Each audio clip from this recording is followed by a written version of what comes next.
Salut les bonjours à toutes et à tous. Bienvenue sur France 3 Corse Viastel au sommaire d'Oïdier de ce mercredi 27 novembre. Si je vous dis RGPD, vous avez sans doute déjà entendu ce sigle et ces 4 lettres, mais de quoi s'agit-il? À quoi cela sert-il? Vous allez voir, nous sommes tous concernés. Réponse avec mes 2 prochains invités.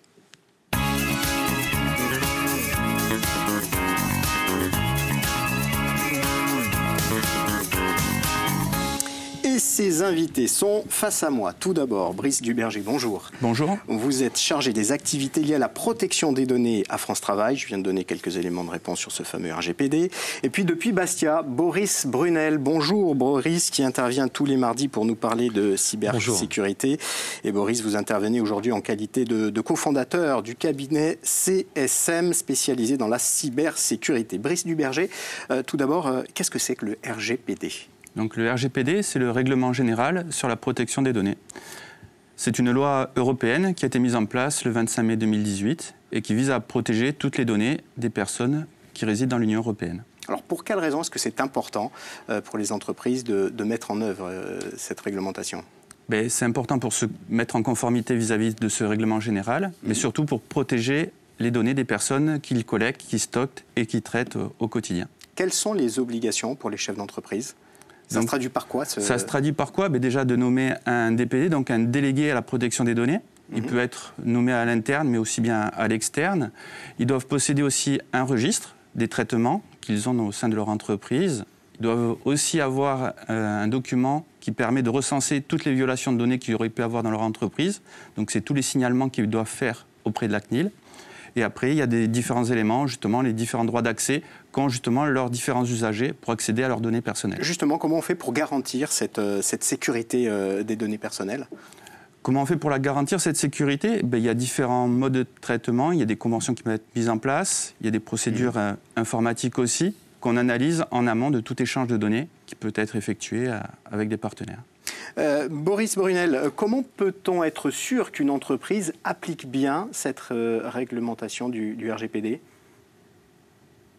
Bon, il y a quelques signes très simples sur lesquels nous pouvons être attentifs. Par exemple, l'entreprise doit avoir accessible, tout du moins, sur leur site web, une politique de confidentialité bien décrite, avec tous les renseignements sur les données qui sont amenés à traiter à votre égard.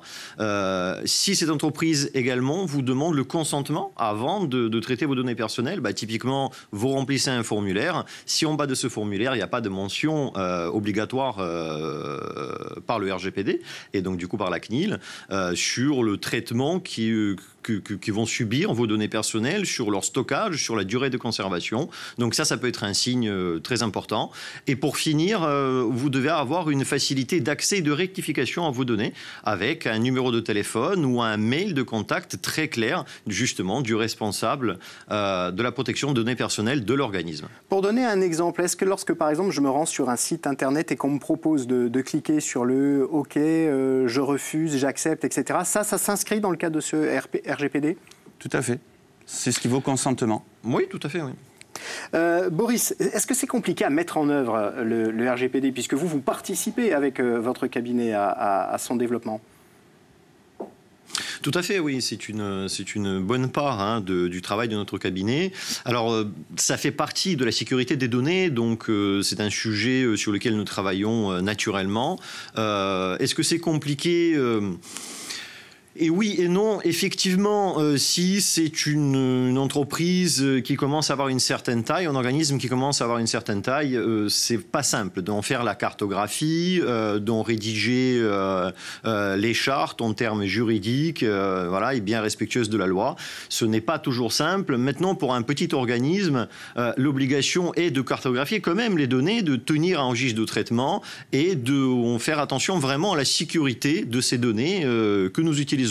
Donc, et oui et non, il n'y a pas de réponse, vraiment c'est au cas par cas. Cette obligation, est-ce qu'elle concerne aussi les artisans, les petites entreprises de moins de 10 salariés, parfois même moins de 5 salariés en Corse ? Elle concerne toutes les entreprises, effectivement, qui collectent, qui traitent de la donnée personnelle, aussi bien pour leurs salariés que pour les usagers avec qui elles sont amenées à travailler. Et est-ce que cette question du seuil, elle est importante, Boris? Tout le monde est soumis aux mêmes obligations? Moins de 10 salariés, plus de 50? Il y a un socle commun du RGPD. À partir du moment où vous traitez de la donnée personnelle, et là, tout le monde en traite, ne serait-ce que de la donnée personnelle des salariés de l'entreprise, sans les traiter forcément à grande échelle pour ses clients.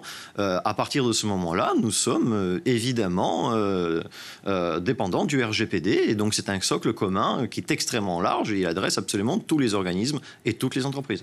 Quelles sont les sanctions encourues par les entreprises qui ne le mettent pas en place? Alors, les sanctions, elles sont appliquées par la CNIL. Ça peut aller pour les entreprises, on va dire privées, jusqu'à 4% de leur chiffre d'affaires annuel. Et donc, on a pu le voir sur des grosses entités, sur des gros réseaux sociaux qui ont eu de très grosses amendes, justement, par rapport à leur chiffre d'affaires. Et pour des organismes, comment on va dire, publics comme le nôtre, c'est des amendes qui peuvent aller jusqu'à 20 millions d'euros.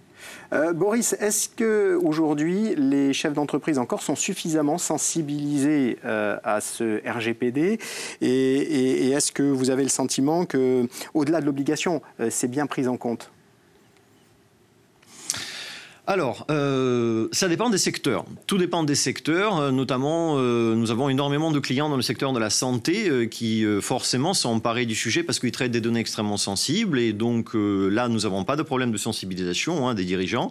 Après, il y a d'autres secteurs, évidemment, où des très petites entreprises qui en sont un petit peu éloignées. Mais globalement, on peut dire aujourd'hui que les entreprises, quand même, sont emparées du sujet. Est-ce que ça coûte cher de le mettre en œuvre pour les entreprises? Est-ce que c'est un investissement important? Alors, là aussi, il n'y a pas de question, il n'y a pas de réponse bien définie, pardon. Ça dépend de la taille de l'organisme, mais si vous voulez une fourchette, ça peut aller d'une centaine d'euros à plusieurs milliers d'euros à long terme, parce que on va inclure les audits, la cartographie, le service juridique externalisé, etc. Voilà, donc tout est variable évidemment, mais ça reste tout à fait raisonnable quand il s'agit d'appliquer une loi, somme toute, assez compliquée.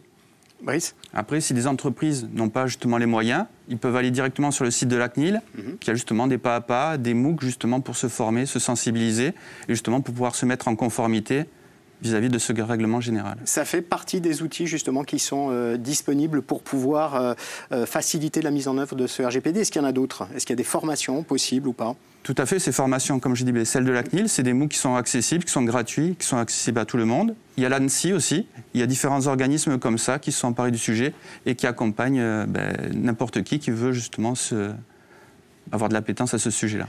Boris, pour comprendre au-delà des entreprises l'importance de ce sujet, de cette question du RGPD, ces données personnelles, elles peuvent être utilisées par différentes entreprises. De quelle forme ou par quelle forme? Alors, la forme des données personnelles qui sont recueillies au sein des entreprises peuvent prendre des formes absolument diverses et variées. Ça peut être des formulaires d'Eurocontact, ça peut par exemple être les coordonnées d'une personne qui achète un véhicule dans le cadre de l'entretien annuel de son véhicule, ça va être toujours le nom et le prénom. En fait, une donnée personnelle, c'est extrêmement vaste parce que c'est une donnée qui est soit directement identifiante d'un individu, soit indirectement identifiante. Si je peux croiser un numéro client avec un mail et je tomberai sur votre nom, je pourrai vous identifier, ça reste une donnée personnelle. Un mail également, un simple mail peut être tout à fait identifiant. Si le mail est contact@nom de domaine, bien sûr que non. Mais souvent, justement, les chefs des petites entreprises, leur mail de contact, c'est bien leur nom, leur prénom et ensuite le nom de domaine de l'entreprise.